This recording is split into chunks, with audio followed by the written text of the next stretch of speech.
Everyone, today we're talking about the 3 steps to growing your business. It doesn't matter what level of business you are. It doesn't matter if you're just beginning or you're well into it. These steps are still the most important, and you just keep redefining the focus, the details, the SOPs, all the little pieces. You just keep bettering these more and more and more and building them out more and more and more as you go. And that is in fact the growth of your company. So let's get right into this. I want to share these 3 steps with you. I want to make sure you understand them. They are very simple, but I want to lightly talk about how they expand and grow with you over time. But I also want to keep this kind of short to just give you the premise to start this off really, really well in 2025. So let's get right into it. Number 1 is marketing, right? If you don't market your company is not going to grow. And this looks different at different levels, right?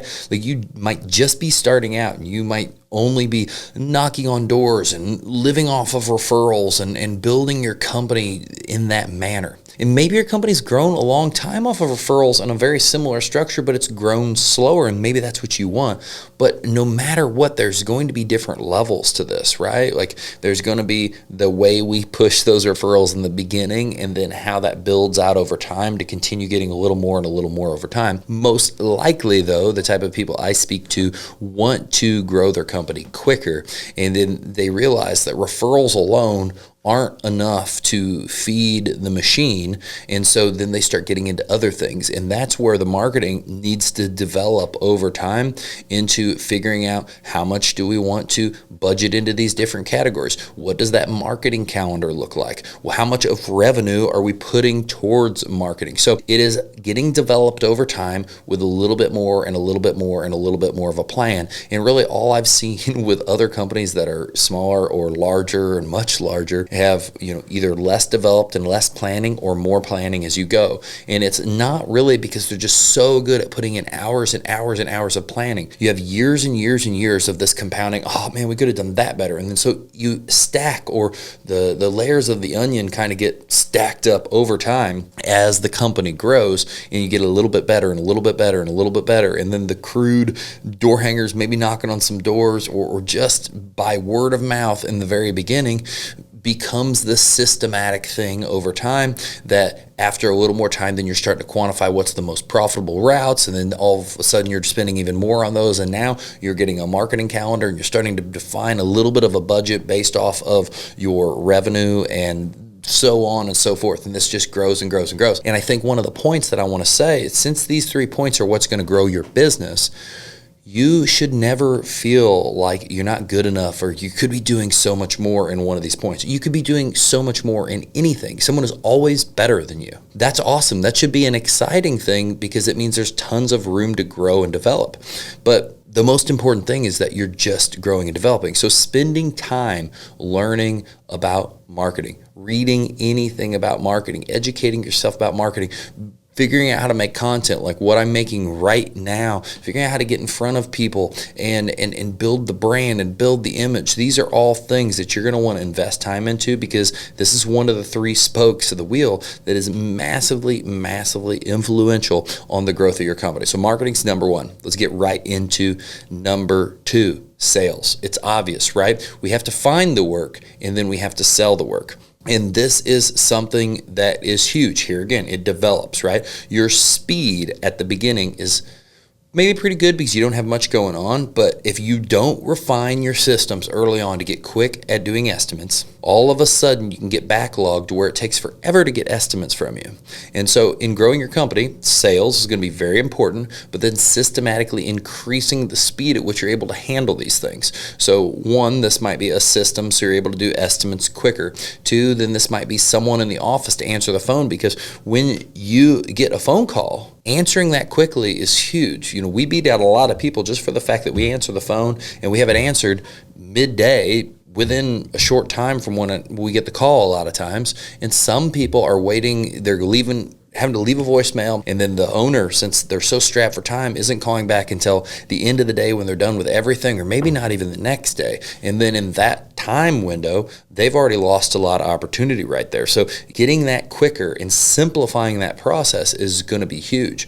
And you're going to keep redefining and redefining and redefining this. I've got another video that I'm going to shoot for our landscaping YouTube for our actual company, where we're kind of redefining our estimate process because it's developing over time. We don't want to waste a customer's time. We don't want to waste the company's time. We want to be quick and efficient because we care and we value their time's very, very important to them. And so when we put that up front and make sure that we're just really focusing our value on what is best and most efficient for our clients, that just make that sales process better. A simple conversation earlier today, we allow clients to accept estimates via text. This was kind of getting said by one of the team members, hey, if you'd like to accept this over the phone, just email me back. I accept the estimate for mowing or landscaping or whatever. If you can do this one little nugget in sales, this is going to make your company better. So listen to this. Focus every little piece on how do you make it easy as possible for your client to say yes, to move forward, to make progress. So we talked about this process, and this was someone that I never really talked about how we structure this text, and that's where I dropped the ball, and we don't have any documentation about that. So that's another good thing to make an SOP about, which is going to be the development of all the things of the company as you go. So this text where it was asked, hey, could you text back, yes, I accept the lawn care, yes, I accept whatever. That requires the homeowner to say maybe the quote number, what they accept, and then say yes or I accept. And then we spun that on its head, and I also told this team member, hey, I'm sorry I let you down. I didn't really ever tell you how to do this, but what I'd like to see us say is, hey, Mr. So-and-so, I can send a text where you just have to respond yes, whatever's easiest. So we're talking on the phone about whatever's easiest. You can either respond to the email for the estimate, you can accept the estimate right through the quote link, or I can send you this text. And then if they ask for the text, make the text easy. No sentences getting filled out. We're going to send a text to them that says, hi, Mrs. Jones. I'm sending this text in regards to your estimate. Do you accept estimate, or please respond if you accept estimate number 416 for a total of $439 for lawn care? Please respond yes. However, I butchered that, but basically you get the context. It has everything, and then all they have to do is do YES. They don't have to do anything else. They don't have to write anything else. They don't have to think about anything. So in the sales process, we want to make this fluid. It doesn't matter which piece it is, right? We talked about that over there as this one little small thing. We talked about the estimation process getting smoother, making your way to get estimates put together quicker so you can get people information. I like even getting people rough numbers and some understanding of cost before you even leave their site on a first landscape estimate. I think all these things are huge, and I think this is so huge to have this clear pricing and this clear information right from the beginning. So this is just some of this. This is another piece. Sales is going to be your second piece. It comes right after marketing for obvious reasons, and it's something that you're going to get better and better and better over time. Here again, don't get defeated if you don't have all of those systems in place already, because this is something that you're going to make a little bit better and a little bit better and a little bit better over time. We didn't do it the way we do it now 4 years ago, 5 years ago, 10 years ago. It's got better and better and better and better and better every year. We didn't even have in our next phase we're about to talk about, we didn't even have POs back in the day, probably 4 years ago. As long as you can focus on these 3 points and keep the relentless pursuit of making them better all the time, like that's what constant lifelong education is about, is being able to better the things that matter to you, whether it's your hobby, right? Like I'm geeked out on triathlon and training, so I'm also always educating myself about fitness and endurance. Or it's the business. I'm geeked out on those things. I'm always trying to find that nugget. I'm trying to watch videos just like what you're watching right now to hear that one thing. It's not about the whole long piece. It's about that one thing that I can plug in today and make a difference. So sales develop over time, and sales, one of the biggest things is that inertia, is that speed, is that flowing like water and ease for your client to make it an easy process for them. Don't make it hard to say yes. Don't make it cumbersome. Don't make them drive somewhere to accept. Don't make them sign something and send it in the mail. Make it fast and efficient, because everything we do should show how we value people's time that we work with, because we want them to enjoy working with us. And everybody to themselves is the most important person in their ecosystem. And so we need to treat them like that. And we should be respectful, or we should respect them for the opportunity that we are receiving to work with them. Now, is everybody the best person to work with? No. But Is this how you should treat this process? Is this how you should build this process? Is this how you should make this better? Yes. Now, finally, the third piece. We're going to tie in kind of a multitude of things into this. But this third piece is going to be one of the most powerful because it's going to proof out the front end pieces a little bit. And that's going to be your production, right? This is where the rubber meets the road. And this is huge in lawn and landscape and service-based company in general, because this is where the opportunity comes in to have everything blow up, right? Your efficiency on producing a job is something that can completely destroy the job's profitability. You go too slow, you make no money. You go fast, you make a lot more profit. And one direction is good, one direction is bad. You go too fast and you make a lot of profit and then screw a bunch of stuff up and then burn all the profit fixing it, right? There's this balance and this cadence to all of it. With production, there are so many pieces of it. One, it is just efficiently doing the job. Two, it is making sure this job is numbers and pans out with job costing to make sure it stays profitable and proofs out the estimating process is working correctly. Because in the production is what, for us, when we look at our numbers, it's what erodes our profits the worst. And so when we manage that, and it makes it much easier to manage the other pieces of the production and keep all of the numbers in line in the whole company. It's truly our production, verifying that our estimates are working right, and then keeping the balance of everything correct, which then allows us to be better and better and better with focusing on our numbers and knowing our numbers. So marketing and sales have something to do with our numbers, but sales obviously has a lot, but production has even more, and that continued production that helps manage and fix sales is so important to the profitability of the company.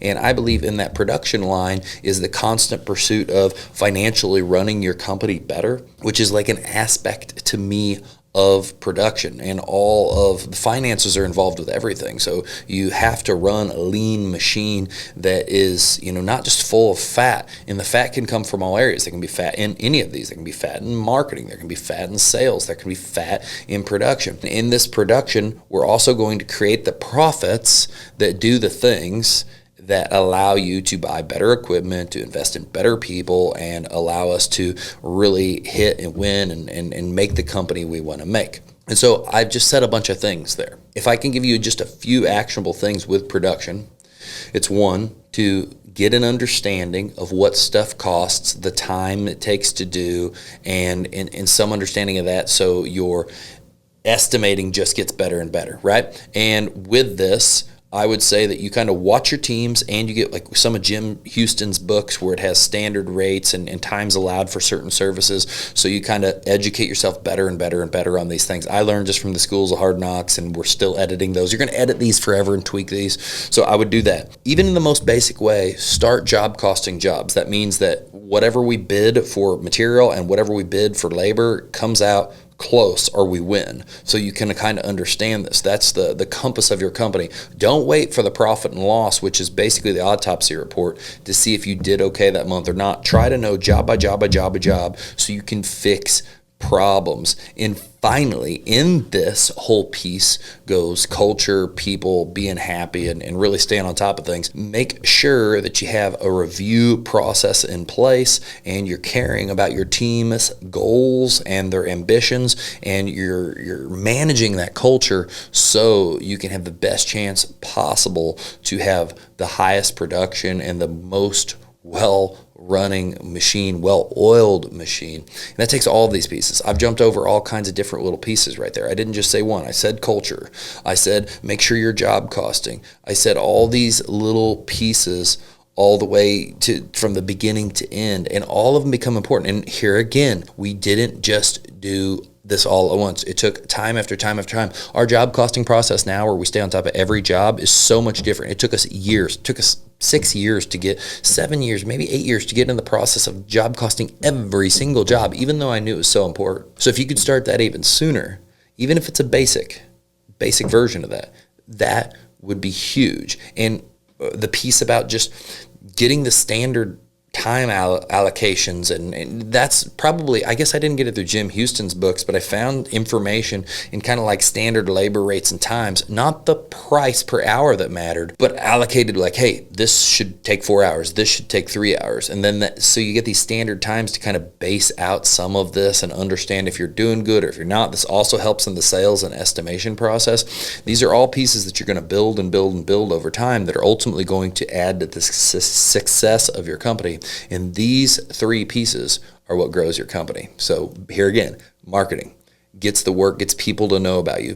2, you sell it, and that's when you kind of define if you have the opportunity to be profitable or not. And then finally, production is what manages and makes sure that the company is profitable, as long as it's always double checking that sales is doing the right thing, and then handles all the money and reinvests and does all the things to make sure you can start this cycle over and over. And it's a big wheel, right? You market, you sell it, you produce it, then you can market more and you can sell more and you produce it, and you keep working and you keep just constantly educating yourself on little pieces to make everything better. Reading the book Purple Cow by Seth Godin, reading anything culture like Jocko Willink, or anything based off of leadership for the production side of it.